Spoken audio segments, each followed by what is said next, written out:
कक्षा 10वीं की स्टूडेंट फाइनली आपका यहाँ वैसे हिंदी का अर्धवार्षिक परीक्षा 2024-25 पेपर लेके आ चुके हैं। आप लोग बहुत सारे यहाँ पर कमेंट आ रहे थे कि यहाँ पर हिंदी विषय पेपर लाओ, तो फाइनली आपका जो यहाँ पर हिंदी विषय का पेपर है वो आ चुका है। तो इस वीडियो को आपको ध्यान से देखना है और साथ ही आपका यहाँ फुल सॉल्यूशन सहित हम आपका हिंदी विषय पेपर कराएंगे, ठीक है। और आप यहाँ वीडियो को लाइक कर लीजिए और चैनल को सब्सक्राइब कर लीजिए, क्योंकि यहाँ पेपर लेने बहुत जो मेहनत लगती है, तो वीडियो को आप लाइक जरूर कर लीजिएगा। और साथ ही आप यहाँ पर डिग्री पूर्णांक आपका 75 अंक रहेगा, समय आपका यहाँ पर 3 घंटे रहेगा और आप यहाँ पढ़ सकते हैं अर्धवार्षिक परीक्षा 2024-25 कक्षा 10वीं विषय हिंदी। तो चलिए स्टूडेंट, जो आपका विषय हिंदी है पेपर वो देख लेते हैं। और साथ ही आप यहाँ पर देते निर्देश आते हैं, सही प्रश्न अनिवार्य है। फिर आपका दूसरा आता है प्रत्येक प्रश्न के लिए आवंटित अंक उसकी सम्मुख अंकित है। फिर आपका यहाँ पर तीसरा आता है प्रश्न क्रमांक 1 से 5 तक 30 वस्तुनिष्ठ प्रश्न है और प्रत्येक उप प्रश्न पर आपका 1 अंक निर्धारित है, ठीक है। तो आप यहाँ पर निर्देश पढ़ लीजिएगा। अब चलिए जो आपके हिंदी के पेपर वो देख लेते हैं। तो आपको ध्यान से देखना और सुनना है, जिससे पूरी ऑब्जेक्ट है वो आपको यहीं पर याद कर लेने हैं, ठीक है। तो आप यहाँ पर देख लीजिए, आपके 6 नंबर के रहेंगे, सही विकल्प का चयन करके लिखिए जो कि आपके 6 नंबर के रहेंगे, ठीक है। तो आपका जो यहाँ पहला आता है प्रयोगवाद के जनक माने जाते हैं। तो आपको बताना है यहाँ प्रयोगवाद के जनक कौन माने जाते हैं। तो इसका आपका ऑप्शन आता महादेव वर्मा और बात आपका आगे और साथ आपका सूरदास और दात आपका सुमित्रानंद पंत, ठीक है। तो जो आपके यहाँ पर दिया गया प्रयोगवाद के जनक माने जाते हैं, तो इसका जो राइट आंसर रहेगा वो आपका आगे हो जाएगा, ठीक है। आपका आगे राइट आंसर रहेगा। फिर आपका यहाँ पर दूसरा देख लेते हैं। तो दूसरा आपका आता हरिल 25 से तुलना की गई है। तो यहाँ पर हरिल 25 से तुलना की गई है, तो इसका आपका ऑप्शन आता गोपियों की, बात आपका उद्धव की और साथ आ कृष्ण की और दाता ब्रजवासियों की। तो जो आपके यहाँ पर दिया गया हरिल 25 से तुलना की गई है, तो इसका राइट आंसर आपका हो जाएगा कृष्ण की। कृष्ण की आपका यहाँ पर राइट आंसर रहेगा। फिर आपका यहाँ पर तीसरा देख लेते। तो तीसरा आपका आता है, ठीक है, विवाहानुभाव, ठीक है, व्यभिचारी संयोग दृशा निष्पत्ति या परिभाषा है। तो आपको बताना जो परिभाषा आपके दी गई है, आपको बताना यह परिभाषा किसकी है। तो इसका आपका ऑप्शन आता आचार्य विश्वनाथ की और बाता मम्मट की और साता पंडित जगन्नाथ की और आपका दाता भरत मुनि की। तो जो इसका आपका यहाँ पर राइट आंसर रहेगा वो आपका दा हो जाएगा भरत मुनि की, ठीक है। भरत मुनि की आपका यहाँ पर राइट आंसर रहेगा।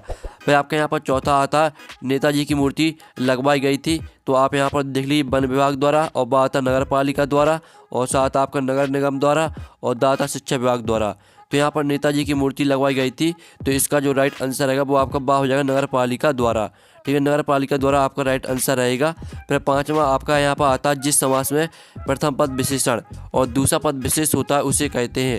तो यहाँ पर जिस समास में, ठीक है, प्रथम पद विशेषण और दूसरा पद विशेष होता है उसे कहते हैं यहाँ पर कर्मधारय समास, ठीक है। कर्मधारय समास आपका राइट आंसर रहेगा। फिर जो आपका यहाँ पर 6वां आता है माता का अंचल पाठ में भोलानाथ के बाबूजी पाठ करते थे। तो आप यहाँ पर देख लीजिए रामायण का और बाता गीता का और साथ आपका चालीसिया का और दाता महाभारत का।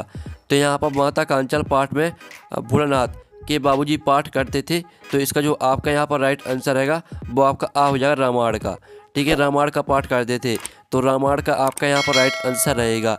तो इस तरह से जो आपके यहाँ पर 6 नंबर के सही विकल्प है वो आपके कंप्लीट हो जाते हैं। आपने अच्छे से यहाँ पर याद कर लिए होंगे। अब प्रश्न आपका यहाँ पर 2 आता है, ठीक है, रिक्त स्थानों की, ठीक है, सॉरी, आपका यहाँ पर दिया उचित विकल्प द्वारा रिक्त स्थान की पूर्ति कर लिखिए, जो कि आपके यहाँ पर 6 नंबर के रहेंगे रिक्त स्थान। तो पहला आता उत्साह एक डॉट डॉट गीत है। तो यहाँ पर उत्साह एक आहन गीत है, तो पहले का आंसर आपका आहन हो जाएगा, ठीक है। फिर आपका यहाँ पर दूसरा आता रिक्त स्थान भावों को उद्दीप्त करने वाले पदार्थ डॉट डॉट कहलाते हैं। तो यहाँ पर भावों को उद्दीप्त करने वाले पदार्थ आपके उद्दीपन कहलाते हैं, ठीक है। उद्दीपन आपका दूसरे का आंसर हो जाएगा। फिर आपका जो यहाँ पर तीसरा आता भाव प्रधान साहित्य को डोडो कहते हैं। तो यहाँ पर भाव प्रधान साहित्य को, ठीक है, काव्य कहते हैं। तो काव्य आपका यहाँ पर तीसरे, ठीक है, तीसरे रिक्त स्थान का आंसर आएगा काव्य, ठीक है। तो आप यहाँ पर अच्छे से याद करते जाइएगा। फिर आपका यहाँ पर चौथा आता है, ठीक है, बाल गोविंद भगत की प्रभातियाँ डॉट डॉट मास से शुरू होती थी।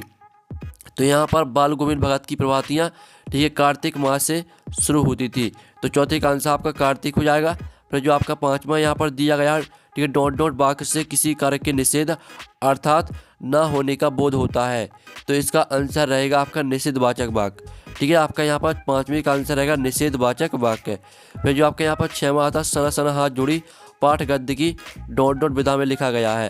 तो यहाँ पर सना सना हाथ जोड़ी पाठ गद्य की, ठीक है, यात्रा वृत्तांत में लिखा गया है। तो आपका 6वें का आंसर रहेगा यात्रा वृत्तांत, ठीक है। तो इस तरह से आपको यहाँ पर याद कर लेना, ठीक है। तो इस तरह से जो आपके यहाँ पर 6 नंबर के रिक्त स्थान वो आपके यहाँ पर कंप्लीट हो जाते हैं। अब चलिए आपका जो प्रश्न 3 है वो देख लेते हैं। तो प्रश्न आपका 3 आता है, ठीक है। निम्नलिखित कथनों के समझ सत्य या असत्य लिखी, जो कि आपके 6 नंबर के रहेंगे।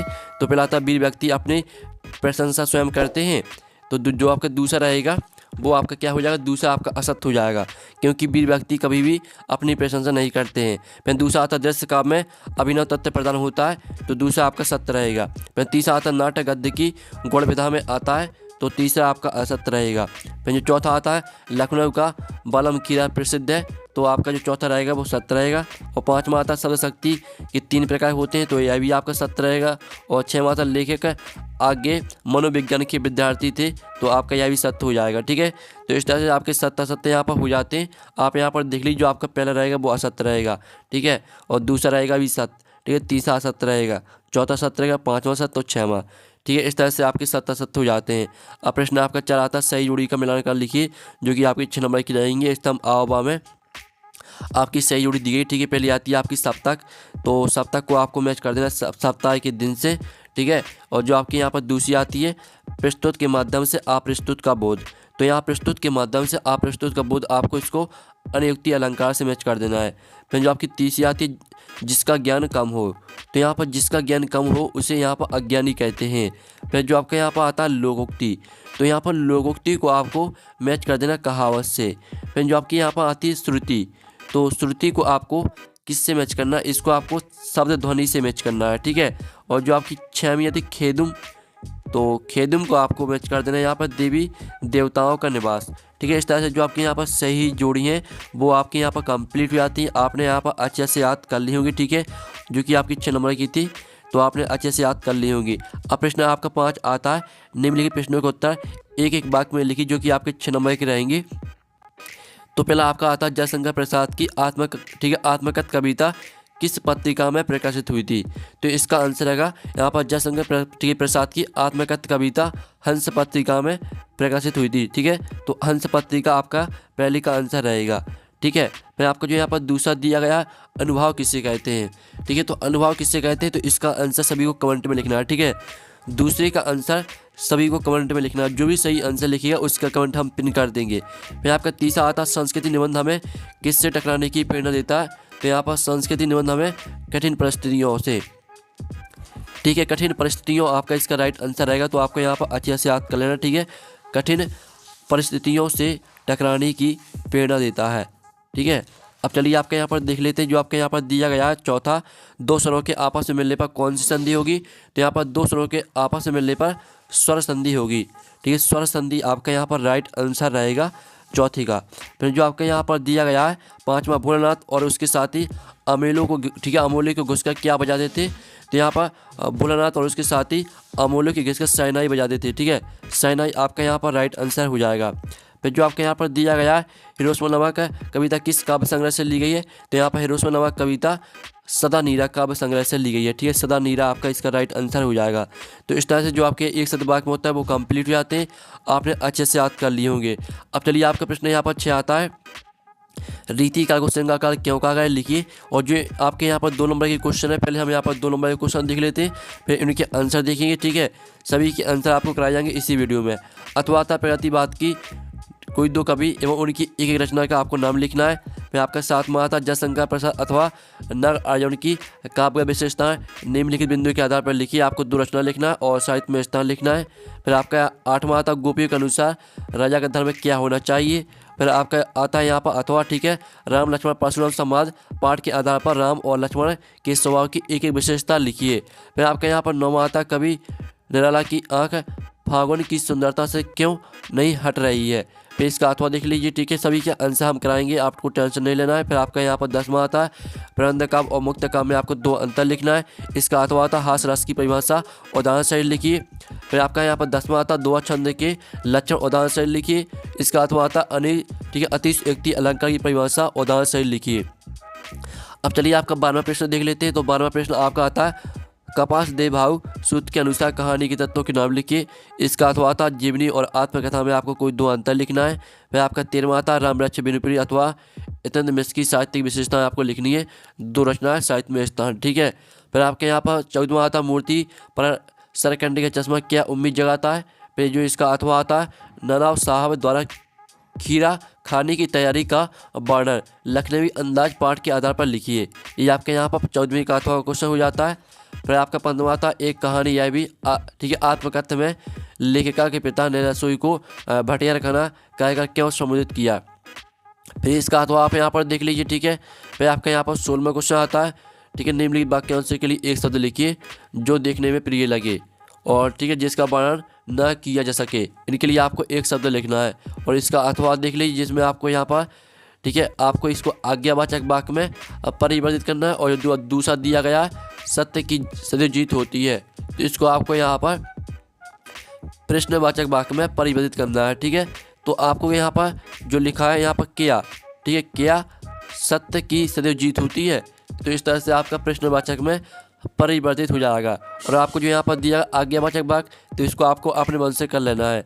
फिर जो आपके यहाँ पर 7वां दिया गया, कभी श्वेत तो कभी रंगीन पताओं का ठीक है फहराना कि अलग अलग अवसरों की ओर संकेत करता है। फिर इसका आप यहाँ पर 7वें का अथवा देख लीजिए। तो जो आपके यहाँ पर 17 तक 2 अंक के क्वेश्चन दिए हैं, जो इनके आंसर वो देख लेते हैं। तो स्टूडेंट जो आपके यहाँ पर 6वां क्वेश्चन दिया था, रीतिकाल को श्रृंगार काल क्यों कहा गया, लिखिए। तो इसका आंसर देख लीजिए, रीतिकाल में कवियों ने श्रृंगार रस्म रचनाएं लिखी, इसका कारण रीतिकाल को श्रृंगार काल कहा जाता है। इस काल में नायिका सौंदर्य नक्शिक वर्णन रूप सौंदर्य का बहुतायत रूप से वर्णन किया गया है। ये आपका 6वें क्वेश्चन का आंसर। और जो आपका 6वें का अथवा दिया था, जिसमें आपको प्रगति बात की, ठीक है, कोई 2 कवि और उनकी आपको एक एक रचना लिखनी थी, ठीक है।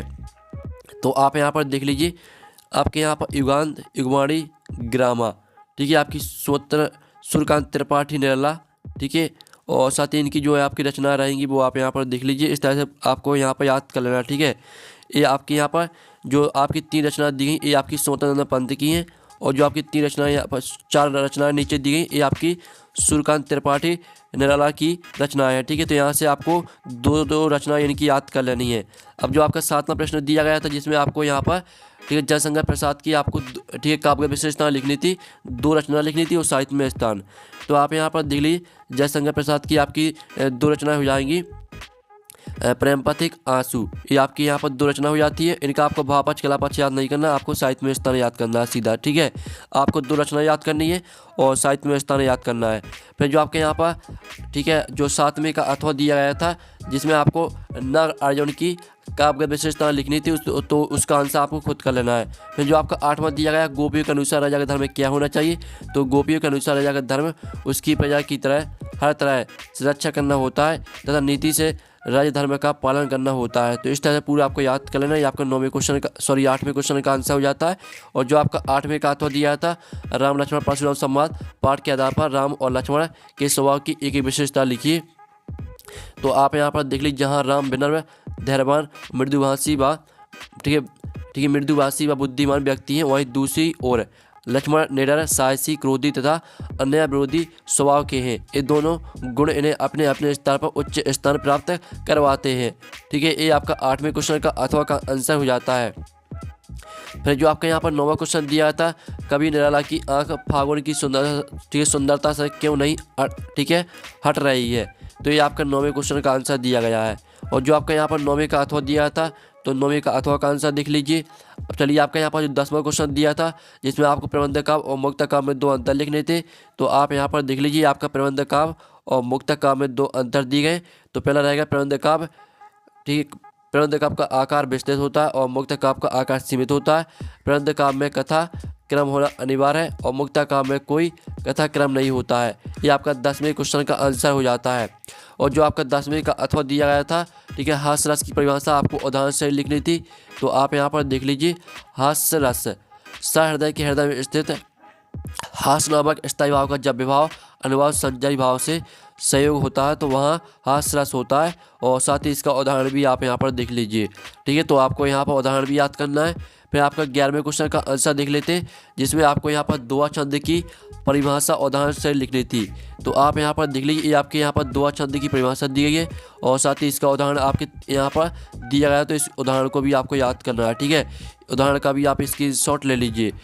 फिर जो आपका 11वें का अथवा दिया था, जिसमें आपको अतिशयोक्ति अलंकार की परिभाषा उदाहरण सहित लिखनी थी। तो आप यहाँ पर देख लीजिए, अतिशयोक्ति का मतलब होता है उक्ति में अतिशयता का समावेश। यहाँ उपमेय और उपमान का समान कथन ना होकर सिर्फ उपमान का वर्णन होता है। ठीक है, और इस तरह से आप इसका उदाहरण भी याद कर लीजिए, आपका 11वें का अथवा का आंसर हो जाता है। फिर आपका जो यहाँ पर 12वां क्वेश्चन दिया था। ठीक है, आपको यहाँ पर कपास दे भाव सूत्र के अनुसार कहानी के तत्वों के नाम लिखने थे। तो आप यहाँ पर देख लीजिए, कथा वस्तु, चरित्र चित्रण, कथोपकथन, देशकाल, भाषाशैली, उद्देश्य। ये आपका 12वें क्वेश्चन का आंसर हो जाता है। फिर जो आपका 12वें का अथवा दिया था, जीवनी और आत्मकथा में आपको कोई 2 अंतर लिखने थे। तो आप यहाँ पर देख सकते हैं, आत्मकथा स्वयं के द्वारा लिखी जाती है, जीवनी किसी दूसरे के द्वारा लिखी जाती है। आत्मकथा में लेखक अपने ही स्वयं की कथा लिखता है और जीवनी किसी महापुरुष के जीवन पर आधारित होती है। ठीक है, आपका 12वें का अथवा का आंसर हो जाता है। फिर जो आपके यहाँ पर 13वां क्वेश्चन दिया था, जिसमें आपको राम वृक्ष बिनुपुरी की, ठीक है, आपको 2 रचनाएँ और साहित्य में स्थान लिखना था। तो आप यहाँ पर देख सकते हैं, ये आपकी यहाँ पर रचना दी गई हैं और साहित्य में स्थान आपको अपने मन से लिख सकते हैं। ठीक है, आपको लिख देना है कि हिंदी पद, ठीक है, हिंदी जगत में राम वृक्ष बिनुपुरी जी का महत्वपूर्ण स्थान है। इस तरह से आप यहाँ पर साहित्य में स्थान लिख सकते हैं। अब आप यहाँ पर 14वें क्वेश्चन का आंसर देख लीजिए। ठीक है, जो आपके यहाँ पर दिया गया था, मूर्ति पर लगा सरकंडे का चश्मा क्या उम्मीद जगाता है। तो आप यहाँ पर देख लीजिए, मूर्ति पर ठीक है, सरकंडे का चश्मा यह उम्मीद जगाता है कि हमारे देश के लोगों, खासकर युवा और बच्चों के अंदर देशभक्ति की भावना अभी भी बरकरार है। तो इस तरह से पूरा आपको याद करना है, आपका 14वें क्वेश्चन का आंसर हो जाता है। और जो आपका 14वें का अथवा दिया था, ठीक है, तो 14वें का अथवा का आंसर देख लीजिए। फिर जो आपका यहाँ 15वां क्वेश्चन दिया था, ठीक है, एक कहानी यह भी आत्मकथा में लेखिका के पिता ने रसोई को भटियारा खाना करके क्यों संबोधित किया। ठीक है, तो ये आपका 15वें क्वेश्चन का आंसर रहेगा। तो इसको पूरा आपको याद करना है। ठीक है, और जो आपका 15वें का अथवा दिया था, आग की खोज एक बहुत बड़ी खोज क्यों मानी जाती है, इस खोज के पीछे रही प्रेरणा के मुख्य स्रोत क्या रहे होंगे। तो आप यहाँ पर देख लीजिए, आग का आविष्कार अपने आप में एक बहुत बड़ा आविष्कार होगा। ठीक है, क्योंकि उस समय मनुष्य में वृद्धि शक्ति का अधिक विकास नहीं हुआ था। समय की दृष्टि से यह बहुत बड़ी खोज थी। ये आपका 15वें का अथवा का आंसर यहाँ पर हो जाता है। ठीक है, जो आपका यहाँ पर 16वां क्वेश्चन दिया था, तो उसका आंसर हमने आपको पहले ही बता दिया था। ठीक है, और 7वें क्वेश्चन का आंसर आप यहाँ पर देख लीजिए। ये आपका 7वें क्वेश्चन का आंसर दिया गया है और ये आपका 7वें का अथवा का आंसर दिया गया है। तो इस तरह से जो आपके 2 नंबर के क्वेश्चन वो कंप्लीट हो जाते हैं। तो स्टूडेंट, जो आपके यहाँ पर 16वां क्वेश्चन दिया था, तो इसका आंसर हमने आपको पहले ही बता दिया था। ठीक है, और इसे आप अपने मन से भी कर लेना। ठीक है, अब चलिए आपका 18वां क्वेश्चन देख लेते हैं। तो 18वां क्वेश्चन आता है, जो कि आपका काव्यांश से दिया गया, बादल गरजो घेर घेर घोर गगन। इसका आपको संदर्भ प्रसंग व्याख्या लिखनी है, इसका अथवा भी देख लीजिए। फिर आपको 19वां आता है, जो कि गद्यांश से दिया है, तो इसकी भी आपको संदर्भ प्रसंग व्याख्या लिखनी है और 19वें का अथवा देख लीजिए। ठीक है, तो इसकी भी आपको संदर्भ प्रसंग व्याख्या लिखनी है। फिर आपका 20वां आता है, अगरबत्ती विक्रय हेतु एक विज्ञापन तैयार कीजिए, इसका अथवा देख लीजिए। फिर आपका 21वां क्वेश्चन आता है, जो कि आपका यहाँ पर, ठीक है, पहले तो आपका काव्यांश से दिया गया है, तो इसके 3 प्रश्न आते हैं। तीनों प्रश्न के आंसर आपको इसी काव्यांश से मिल जाएंगे, सिर्फ आपको काव्यांश को ध्यान से पढ़ना है। और इसका अथवा आता है, जो कि आपका गद्यांश से दिया गया है। ठीक है, तो इसके 3 प्रश्न आते हैं। तीनों प्रश्न के आंसर आपको इसी गद्यांश से मिल जाएंगे। फिर आपका 22वां प्रश्न आता है, 23वां। ठीक है, तो इस तरह से जो आपका पेपर वो कंप्लीट हो जाता है। जो आपके 4 नंबर के प्रश्न है और जो 3 नंबर के प्रश्न है, इनका सोल्यूशन मिलेगा आपको टेलीग्राम ग्रुप में। ठीक है, टेलीग्राम ग्रुप में हमने पूरा सोल्यूशन डाल दिया PDF साइज। तो आप जाइए टेलीग्राम ग्रुप, ठीक है, टेलीग्राम ग्रुप जो निकाल लीजिए, लिंक वीडियो के डिस्क्रिप्शन दी गई है। तो हम नेक्स्ट वीडियो में, थैंक्स फॉर वॉचिंग।